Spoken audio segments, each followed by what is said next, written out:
June 14, 1856, Natchez, Mississippi. A plantation house burns at dawn while neighbors watch a man drag something wrapped in canvas toward the river. Inside that canvas, not crops, not stolen goods, a woman's body scarred beyond recognition, still breathing. The question that would tear through Mississippi society like wildfire wasn't who she was. It was why her own husband wanted her dead, and what he'd forced his strongest slave to do to her first. What happened on the Worthington estate wasn't just murder. It was a calculated experiment in human cruelty that used slavery's darkest permissions as cover for something even Mississippi's planter class couldn't stomach. Once the truth emerged, before we descend into this nightmare, subscribe to this channel and drop a comment telling us where you're watching from and what time it is there. If you want access to exclusive, uncensored videos about the world's most brutal crimes throughout history, consider becoming a member. And don't forget to hit that like button, because what you're about to hear will change how you understand the depths of human evil. Picture antebellum. Mississippi in 1856, a world where cotton was king and human beings were currency. Natchez sat atop bluffs overlooking the Mississippi River, its Greek Revival mansions housing some of the wealthiest men in America. The air hung thick with humidity and the sickly sweet smell of magnolia blossoms that couldn't quite mask the sweat and blood that built this empire. On the surface, everything gleamed with respectability. Sunday church services, cotillion balls, gentlemen's clubs where brandy flowed and business deals shaped the nation's economy. But beneath that veneer of civilization existed a system so brutal, so absolute in its dehumanization, that it created spaces where literally anything could happen to enslaved people without consequence. The law didn't just permit slavery, it reinforced the absolute dominion of white masters over black bodies. In this world, enslaved people couldn't testify against white citizens in court. They couldn't own property, marry legally, or protect themselves or their families from any horror their owners dreamed up. Mississippi's Black Code ensured that the plantation became a sovereign kingdom where the master's word was law, his desires were rights, and his cruelties were invisible. Now, you have to understand something crucial. This system didn't just enable casual violence. It created the perfect conditions for premeditated, sustained torture disguised as discipline, for sexual exploitation disguised as property management, for murder disguised as accident. Cornelius Worthington III arrived in Natchez in 1848 with a Yale education, family money from New England textile mills, and a reputation as a progressive reformer. Let that sink in. This wasn't some backwoods. This was a man who wrote editorials about humane slave management, who entertained visiting journalists with tours of his model plantation, where enslaved workers received adequate food and weren't subjected to the whip without cause. His neighbors considered him enlightened, even soft. He was 34 years old, handsome in that patrician way, always impeccably dressed, always quoting Greek philosophy at dinner parties. He spoke fluent French and could discourse on European art for hours. The local newspaper praised his modern methods and scientific approach to agriculture and labor management. But here's what you need to understand about Cornelius Worthington. His entire public persona was a carefully constructed lie. A mask he wore so effectively that even his own family didn't see what festered behind his cultured facade. He married Catherine Delacroix in 1851, the daughter of a prominent Louisiana sugar planter, a beauty who brought 60 enslaved people as her dowry. For 3 years, their marriage was the envy of Natchez society, until the accident started. Catherine's horse spooked, throwing her into a fence. A candle fire scarred her face while she slept. A fall down the stairs left her with a permanent limp. Each incident had a plausible explanation. Each left her more isolated, more disfigured, more dependent on the husband who claimed to care for her. Cornelius explained Catherine's declining health with heartbreaking concern that convinced everyone. The climate doesn't suit her constitution, he told visitors with practiced worry in his voice. She's always been delicate, prone to fainting spells and accidents. When friends noticed bruises, he blamed her clumsiness. The limp made her unsteady, you see. When her face became increasingly scarred, he explained she picked at her skin, a nervous condition exacerbated by melancholia. He hired doctors who confirmed his diagnoses because in 1856, a husband's word about his wife's health was medical gospel. The law gave him total control over her body, her property, her very existence. Catherine couldn't own money, couldn't leave without his permission, couldn't testify against him in any court. She was, in every legal sense, his property just as surely as the enslaved people who worked his fields. When Catherine stopped appearing in public entirely, Cornelius told their social circle she'd become too self-conscious about her appearance, too fragile for company. She takes her meals in her room now, he'd say with a sad shake of his head. The shame of her condition has broken her spirit. I'm doing everything possible to help her, but she refuses to see anyone. His performance was so convincing that neighboring plantation mistresses sent concerned notes and herbal remedies, praising Cornelius for his patience with such a difficult wife. No one questioned why Catherine's own letters stopped coming. No one demanded to see her. In Mississippi's patriarchal society, a wife's seclusion was her husband's prerogative, and interference was considered inappropriate, even scandalous. The Worthington plantation had a peculiar architectural feature that visitors found charming. A separate wing added in 1853, accessible only through the master's study via a locked corridor. Cornelius explained it was his laboratory. He was conducting agricultural experiments with soil samples and plant hybridization. Sometimes guests heard sounds from that wing, weeping, muffled cries. But Cornelius laughed these off as wind through the eaves or perhaps Catherine's night terrors. "The poor dear has such troubled sleep," he'd say. The truth was far darker.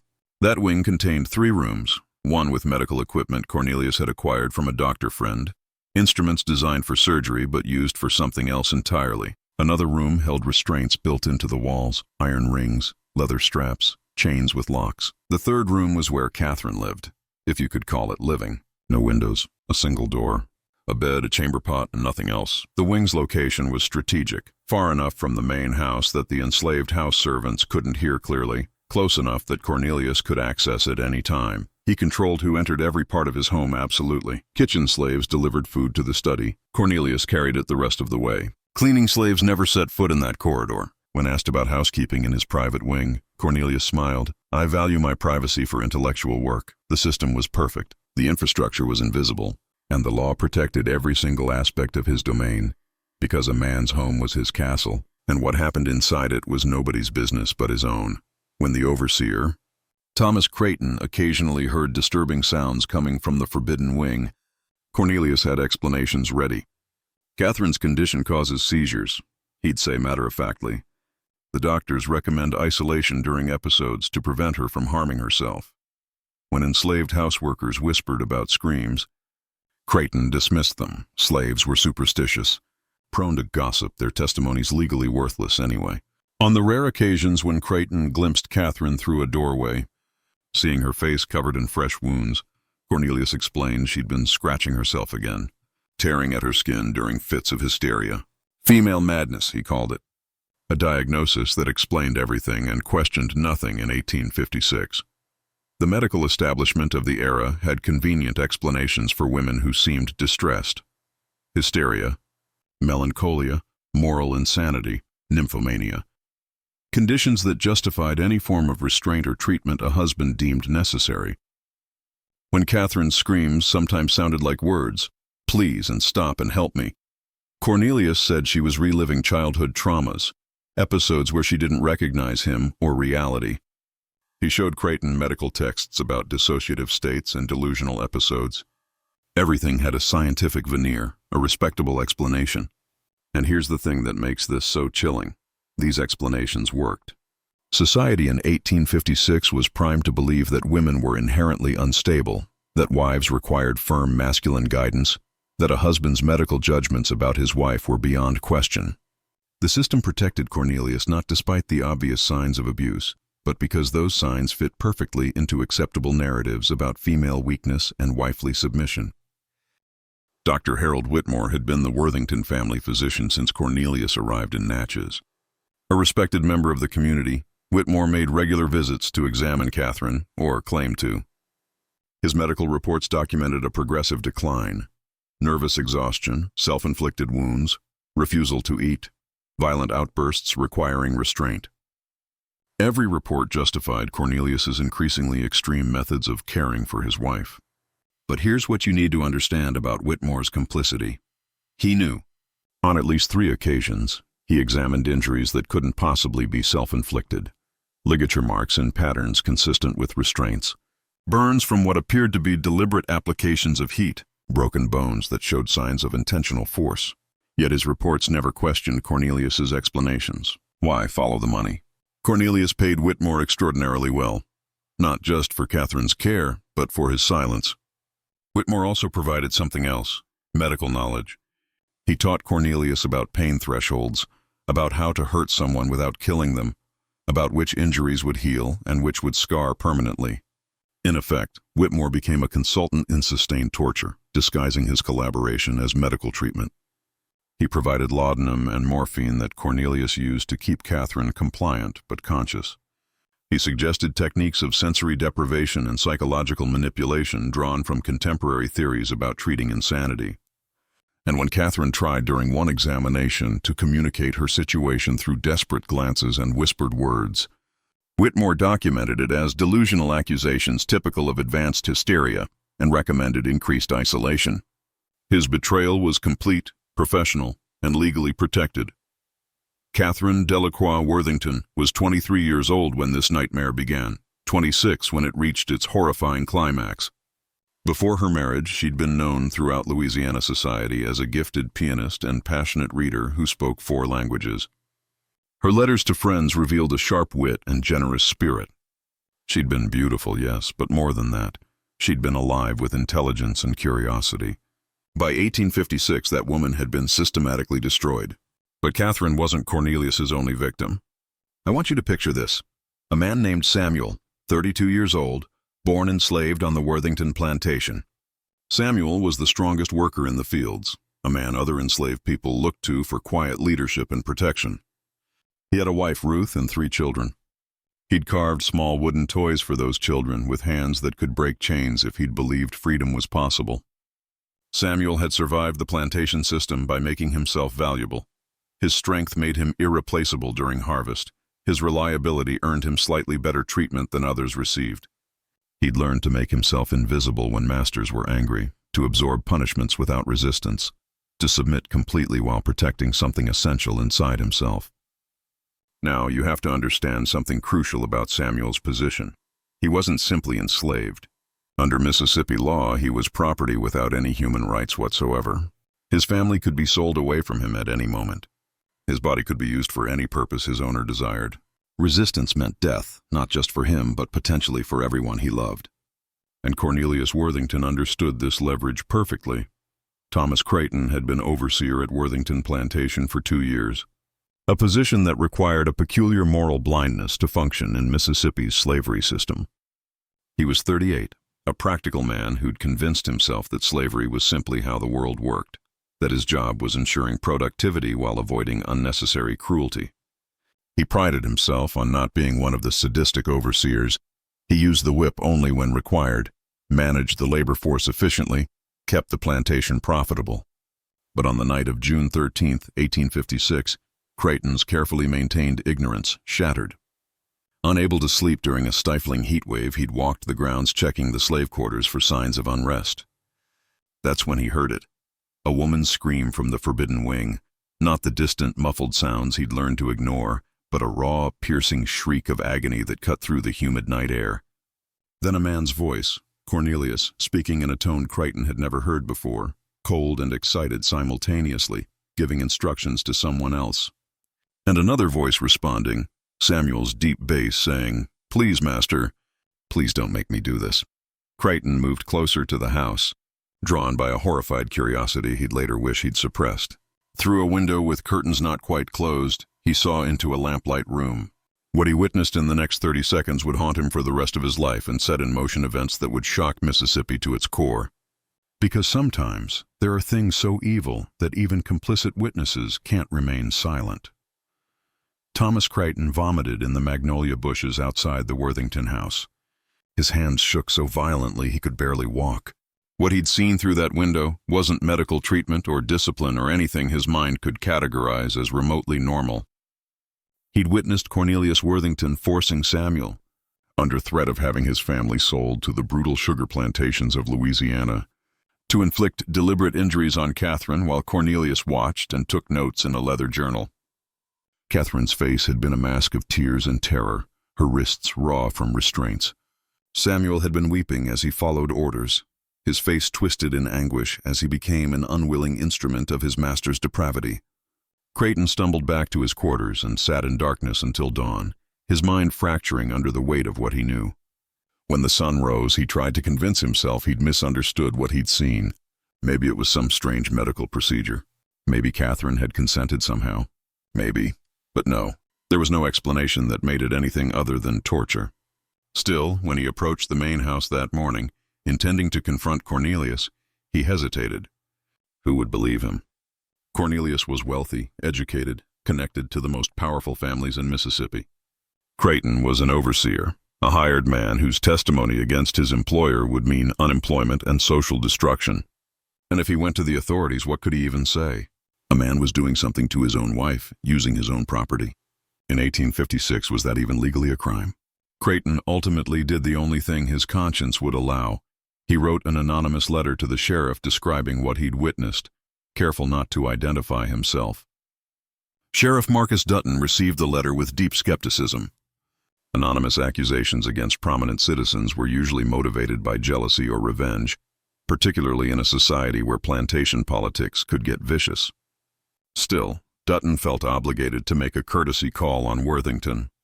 Let's be real, this wasn't an investigation. It was a formality designed to produce a predetermined conclusion. When Dutton arrived at the plantation with a deputy, Cornelius greeted them with warm hospitality, offering bourbon and cigars. When Dutton delicately raised the concerns in the letter, Cornelius laughed, not defensively, but with genuine amusement. "Someone's imagination has run wild," he said, shaking his head. "I suspect a disgruntled slave has been spreading tales. You know how they are." He invited Dutton to inspect the entire house except, regrettably, Catherine's rooms. She was having one of her difficult days and had specifically asked not to be disturbed. "But Dr. Whitmore examined her just yesterday," Cornelius offered. "I'm happy to have him provide a statement." Dutton accepted this eagerly. An examination of the forbidden wing would have been awkward and socially inappropriate. Whitmore's statement arrived the next day, confirming Catherine suffered from severe hysteria and self-harm tendencies, that her husband was providing exemplary care under trying circumstances. The investigation closed officially within 48 hours. Dutton filed a report stating the accusations were unfounded and malicious. Case dismissed. Conscience cleared. System protected. But something Creighton said in his anonymous letter haunted Dutton. "Check on the slave Samuel. Ask him anything while Worthington isn't present." Dutton didn't follow up officially, but his deputy, a younger man named Robert Marsh with less invested in maintaining social order, decided to visit the plantation on his own initiative. Marsh found Samuel in the fields and pulled him aside, trying to ask casual questions. What he saw disturbed him profoundly. Samuel was a broken man. Not physically. His body still carried his legendary strength, but something essential had died behind his eyes. When Marsh carefully probed about the main house, about the master's wife, about anything unusual, Samuel's entire demeanor changed. His hands trembled. Sweat appeared on his face despite the mild temperature. He stammered denials. Nothing unusual. The master was kind, everything was fine. But his body told a different story. This was a man carrying unbearable psychological trauma, forced to participate in something so horrific it was destroying him from the inside.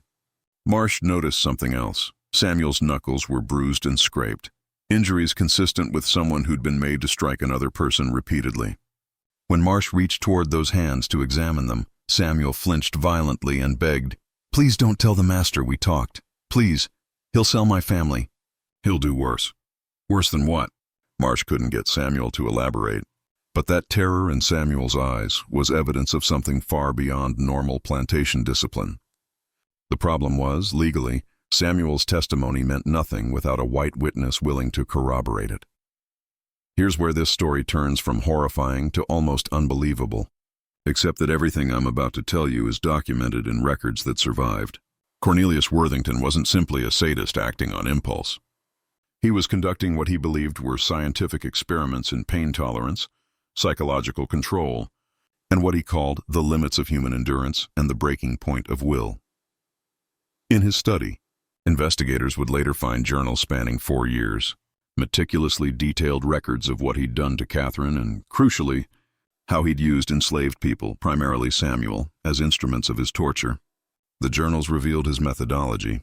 He'd started with psychological techniques, isolating Catherine and undermining her sense of reality through gaslighting before the term existed. Then came physical abuse disguised as accidents, carefully calibrated to cause maximum pain and disfigurement while maintaining plausible deniability. But the most disturbing innovation came in 1855. Cornelius realized that forcing Samuel to hurt Catherine created a perfect system of mutual destruction. Catherine endured physical pain, plus the psychological torture of being hurt by someone who was also a victim. Samuel suffered the trauma of being forced to become an abuser while remaining enslaved and powerless. And Cornelius maintained legal innocence. He wasn't technically harming Catherine himself. In his twisted logic, he was simply directing his property to manage his wife's medical treatment.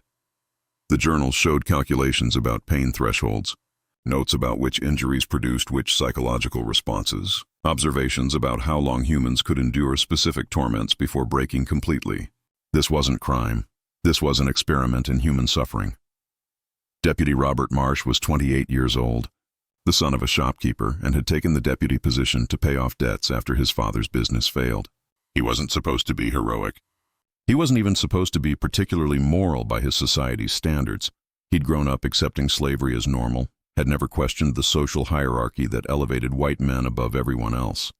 But something about Samuel's terror and Catherine's complete disappearance from society gnawed at him. Maybe it was because Marsh had sisters he loved. Maybe it was because his own father had been destroyed by more powerful men, and Marsh recognized the particular helplessness of being caught in systems designed to protect the powerful. Whatever the reason, Marsh couldn't let this go. He started his own investigation quietly, knowing that if Sheriff Dutton discovered what he was doing, he'd be fired immediately. Marsh began talking to enslaved people on neighboring plantations, carefully, during moments when he could catch them away from overseers. Slowly, a picture emerged. The Worthington plantation was strange. Enslaved workers there were more frightened than usual, more silent. Several who'd been sold away from Worthington had spoken of terrible things they'd heard from the main house at night. One woman, sold to a plantation 15 miles away, told Marsh she'd been a house slave at Worthington until 6 months ago, when Cornelius had suddenly gotten rid of all house slaves except one, Samuel. She'd heard things before she left, things that still gave her nightmares. She begged Marsh not to use her name, terrified even in her new situation. Marsh did something incredibly dangerous. He befriended Cornelius Worthington. It wasn't hard. Cornelius enjoyed mentoring young men he perceived as admirers. Marsh played the role perfectly, presenting himself as someone fascinated by Cornelius's progressive ideas about plantation management and scientific agriculture. Over weeks, Marsh became a regular visitor to the Worthington estate, carefully building trust while searching for evidence. He noticed things, the locked corridor, the way Cornelius always carried keys on his person, the fact that no servants ever went near that wing. He noticed Samuel's increasing deterioration. The man looked like he hadn't slept in weeks, had lost significant weight, jumped at shadows. Most tellingly, Marsh never saw or heard Catherine Worthington, supposedly living in the house. When he casually asked about meeting her, Cornelius would deflect smoothly, always with reasonable explanations about her health and seclusion. Marsh began visiting at different times, early morning, late evening, hoping to catch some glimpse of truth. And then opportunity arrived in the form of Cornelius's arrogance. Proud of his experiments and convinced of Marsh's admiration, Cornelius began hinting at revolutionary discoveries about human psychology and pain management. The future of medicine lies in understanding the body's true capacities, he'd say cryptically. Conventional morality limits scientific progress.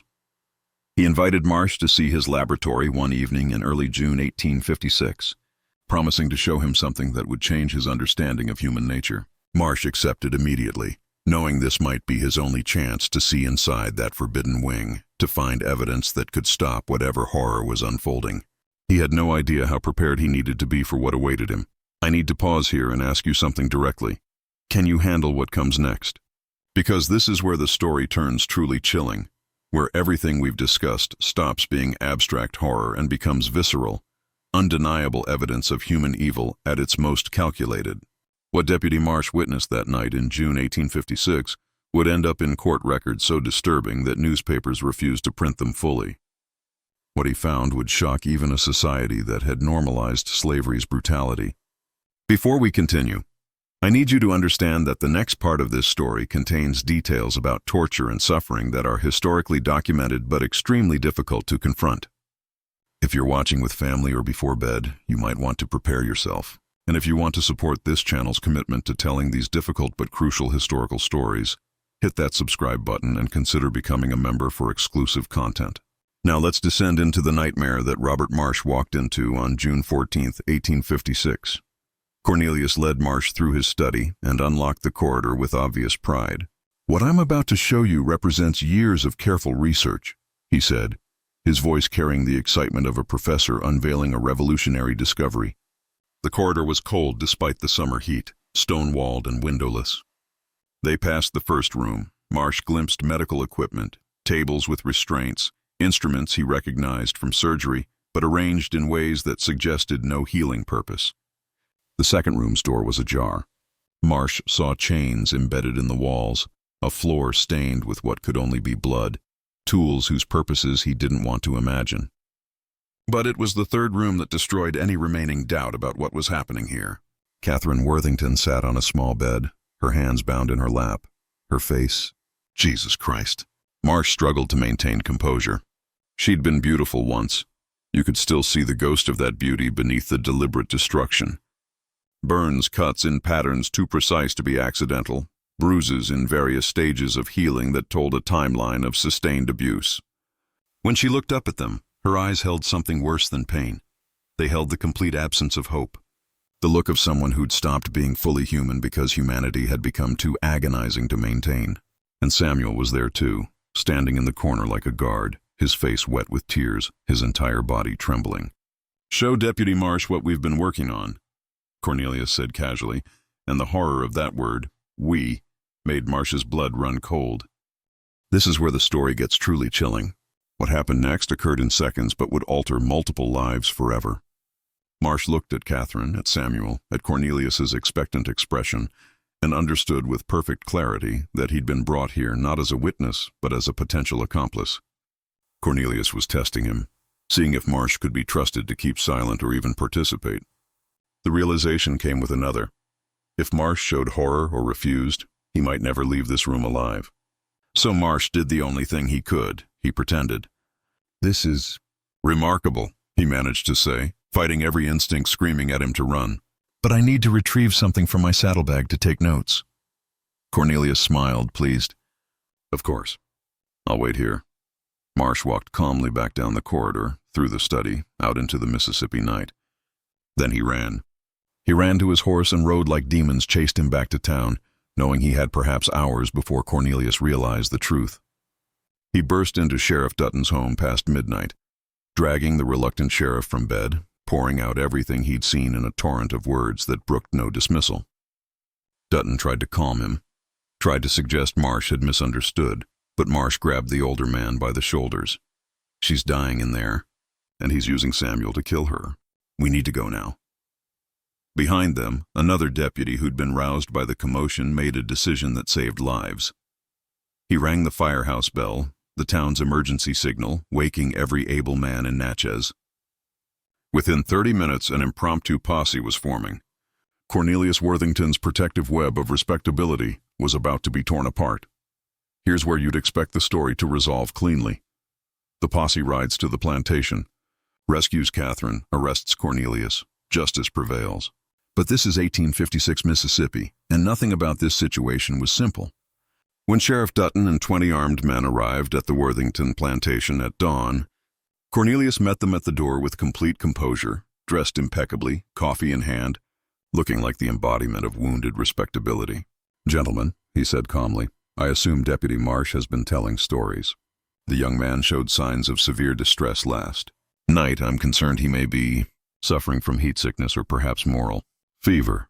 That term, moral fever, was a recognized condition in 1856, a diagnosis applied to people whose consciences supposedly became oversensitive, causing them to see evil where none existed. Cornelius was brilliant. He wasn't denying Marsh's accusations directly. He was pathologizing Marsh's reaction, making the witness rather than the crime the problem.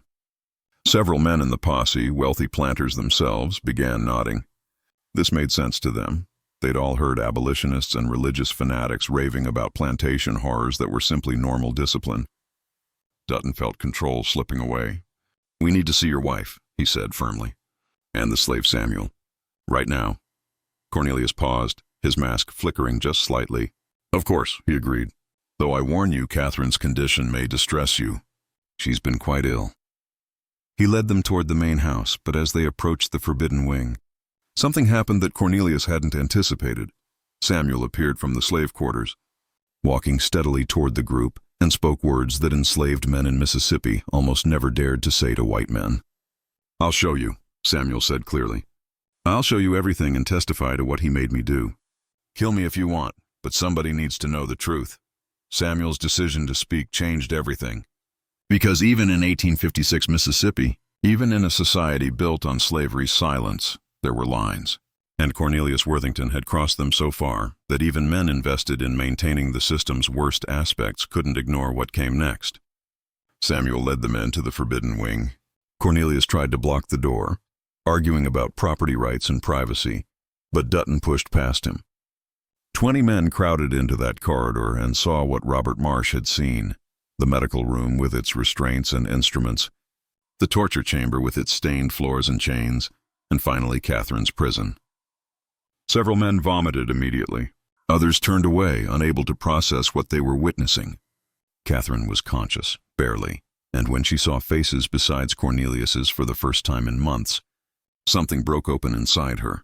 She began speaking in a torrent, words tumbling over each other, 4 years of horror pouring out in desperate gasps. She told them everything, about how Cornelius had deliberately disfigured her because he found pleasure in destroying beautiful things, about how he'd started with accidents, but graduated to methodical torture, about how he'd forced Samuel to hurt her, telling Samuel that if he refused, Cornelius would sell Samuel's children one by one to the most brutal plantations in the Deep South.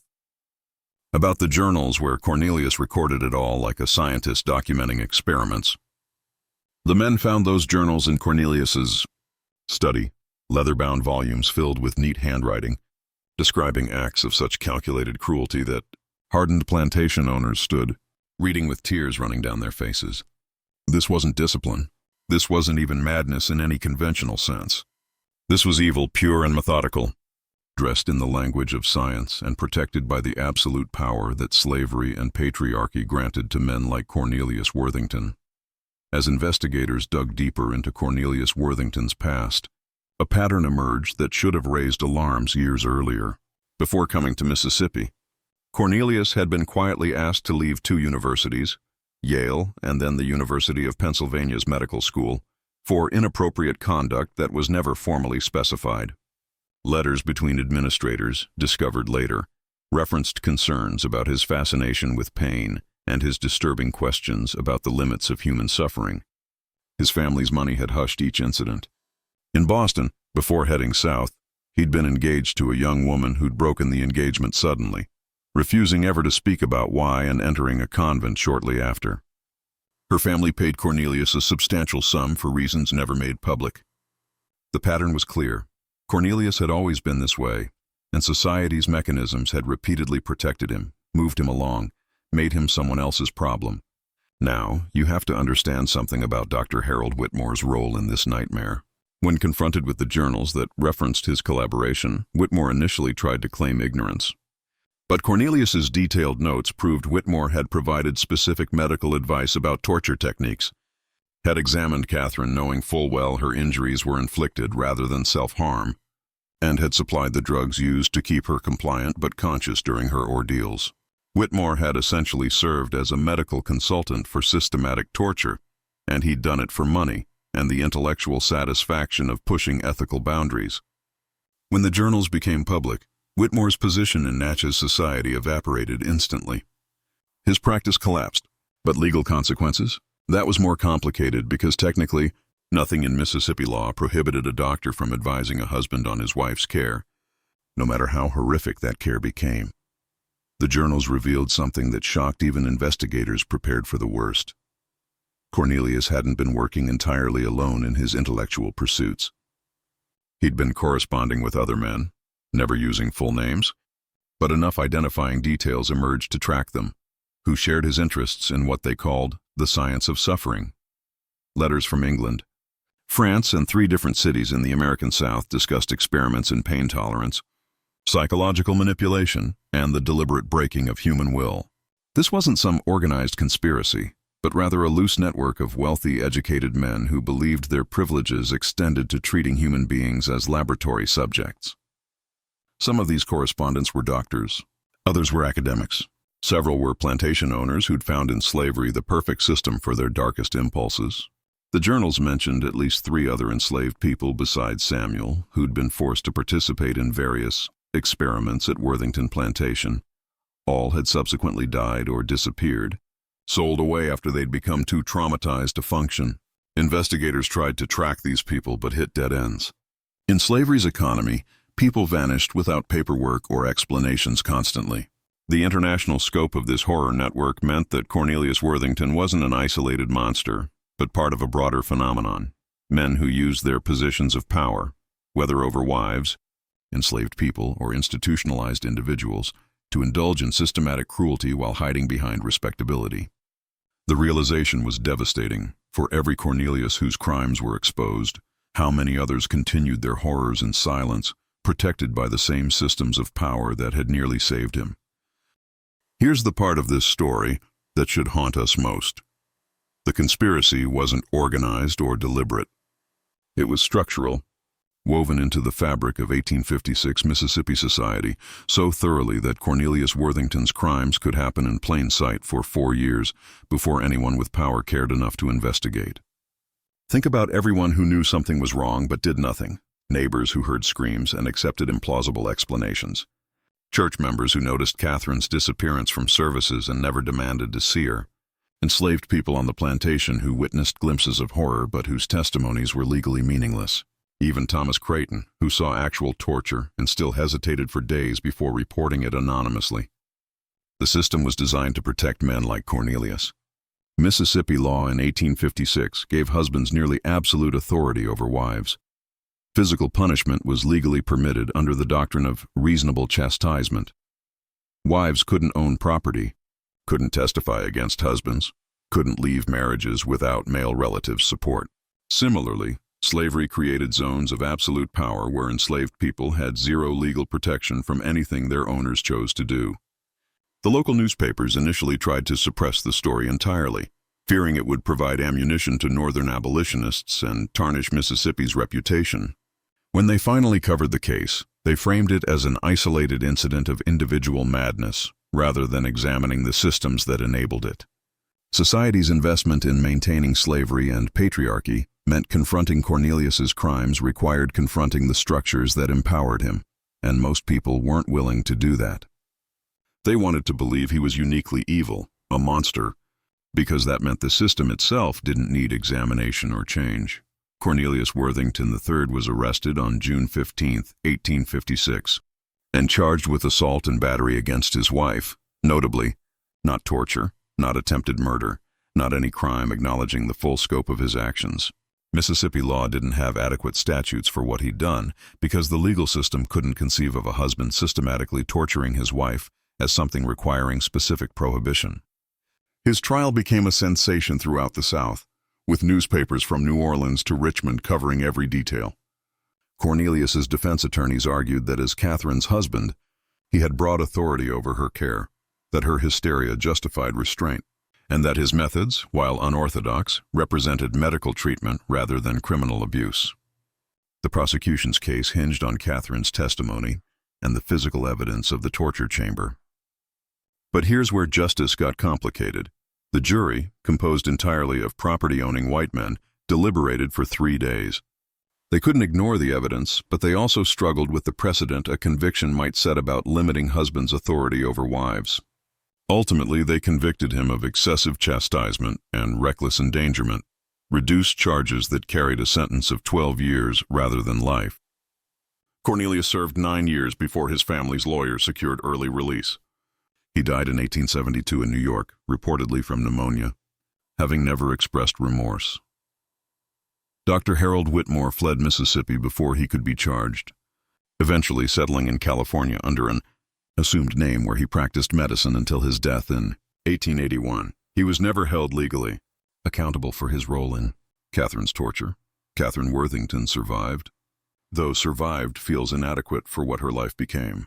Her family took her back to Louisiana, where she lived in seclusion until her death in 1889 at age 59. She never fully recovered psychologically from 4 years of sustained torture, suffering what we'd now recognize as severe PTSD, depression, and anxiety. She never remarried, never spoke publicly about her ordeal beyond her trial testimony, and according to relatives, never felt truly safe again. The physical scars Cornelius had deliberately inflicted remained visible for the rest of her life. Samuel's fate was both better and worse than you might expect. Robert Marsh and several other Natchez residents, moved by Samuel's courage in speaking the truth despite knowing it meant almost certain death, purchased Samuel and his family and immediately freed them. An extraordinary act in 1856 Mississippi. Samuel moved his family to Ohio, where he worked as a laborer and tried to build a new life. But the trauma of what he'd been forced to do, the moral injury of being made an instrument of torture against his will, haunted him. His son later wrote that Samuel woke screaming most nights, that he could barely look at his own hands without weeping. He died in 1870, aged only 46, worn down by guilt for actions he'd never had the power to refuse. Let's be real. Samuel was as much Cornelius's victim as Catherine was, destroyed by a system that gave one man godlike power over both of them. The Worthington case did lead to some legal reforms. Mississippi enacted slightly stronger protections for wives against spousal abuse, though these remained largely unenforced for decades. So here's the question that should keep you awake tonight. Could something like this happen today? Would we even see it coming?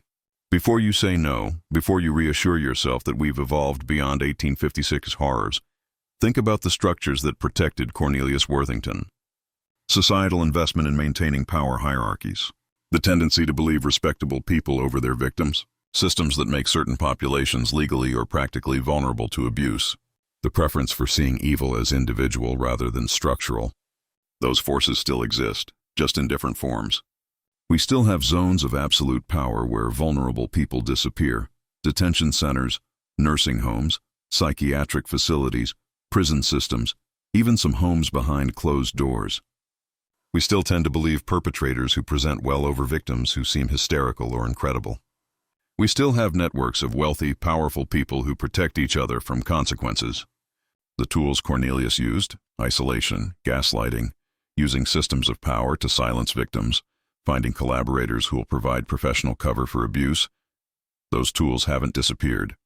They've just adapted.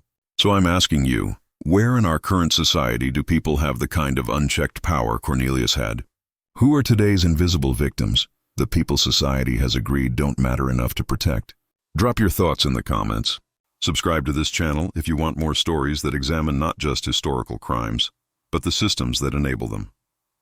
Hit that like button if this story affected you, and consider becoming a member for exclusive deep dives into cases too dark for regular coverage. Next time, we're investigating the Philadelphia asylum scandal of 1883, where a nurse discovered something in the basement that proved dozens of patients hadn't died of natural causes at all.